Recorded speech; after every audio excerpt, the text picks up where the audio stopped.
warahmatullahi wabarakatuh.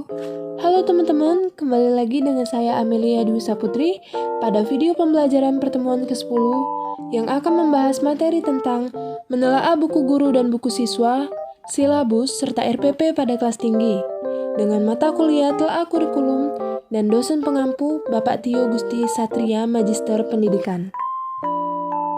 Oke, kita akan bahas dulu apa itu buku guru dan buku siswa. Buku guru merupakan pedoman bagi guru untuk melaksanakan pembelajaran yang meliputi persiapan, pelaksanaan, dan penilaian, serta pedoman bagi penggunaan buku siswa. Sedangkan buku siswa merupakan buku yang digunakan sebagai panduan aktivitas pembelajaran untuk memudahkan siswa dalam menguasai materi pembelajaran. Buku siswa dibuat semenarik mungkin untuk menarik imajinasi dan minat belajar siswa. Isi buku guru dan buku siswa. Buku guru terdapat jaringan tema, ruang lingkup pembelajaran, tujuan pembelajaran, media pembelajaran, langkah-langkah kegiatan pembelajaran, pengalaman belajar yang bermakna, teknik penilaian siswa, dan yang terakhir, informasi yang menjadi acuan kegiatan remedial dan pengayaan. Sedangkan pada buku siswa terdapat peta konsep, pengantar, kegiatan peserta didik, latihan soal, rangkuman, evaluasi, serta yang terakhir tugas. Tema buku guru dan buku siswa kurikulum 2013 di kelas tinggi. Pertama kita akan fokus dulu bahas pada kelas 4, di mana kelas 4 terdapat 9 tema yang akan dipelajari oleh peserta didik. Tema 1, indahnya kebersamaan.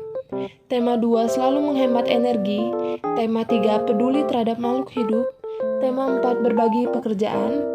Tema 5, pahlawanku. Tema 6, cita-citaku. Tema 7, indahnya keberagaman di negeriku. Tema 8, daerah tempat tinggalku. Dan tema 9, kaya negeriku. Muatan pembelajaran dalam buku guru dan buku siswa kelas 4 SD kurikulum 2013, tematik revisi ini diikat oleh satu tema. Terdapat 4 tema dalam buku siswa dan guru kelas 4, tematik semester 1 dan semester 2. Setiap tema terdiri atas 3 subtema. Setiap satu subtema diuraikan ke dalam 6 pembelajaran. Satu pembelajaran dialokasikan untuk 1 hari. Selanjutnya pada kelas 5 itu ada 9 tema. Tema 1 organ gerak hewan dan manusia. Tema 2 udara bersih bagi kesehatan. Tema 3 makanan sehat. Tema 4 sehat itu penting. Tema 5 ekosistem. Tema 6 panas dan perpindahannya. Tema 7 peristiwa dalam kehidupan. Tema 8 lingkungan sahabat kita. Dan tema 9 benda-benda di sekitar kita. Lalu untuk kelas 6 itu juga ada 9 tema.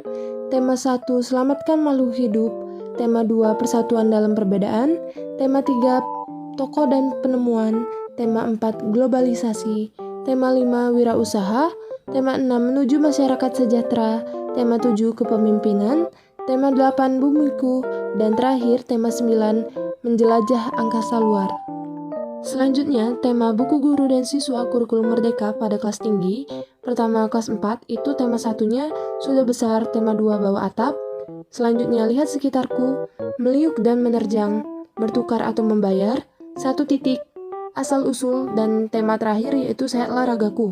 Untuk kelas 5, tema satunya melihat karena cahaya, mendengar karena bunyi. Tema 2 harmoni dalam ekosistem. Tema 3 magnet, listrik, dan teknologi untuk kehidupan. Tema 4 ayo berkenalan dengan bumi kita. Tema 5 bagaimana kita hidup dan bertumbuh. Tema 7 Indonesia kaya raya. Tema 8 daerahku kebanggaanku. Dan tema terakhir yaitu bumiku sayang bumiku malang. Lanjutnya untuk kelas 6 tema 1 persatuan dalam perbedaan. Tema 2 globalisasi. Tema 3 selamatkan makhluk hidup. Tema 4 tokoh dan penemuannya. Dan tema 5 kewirausahaan.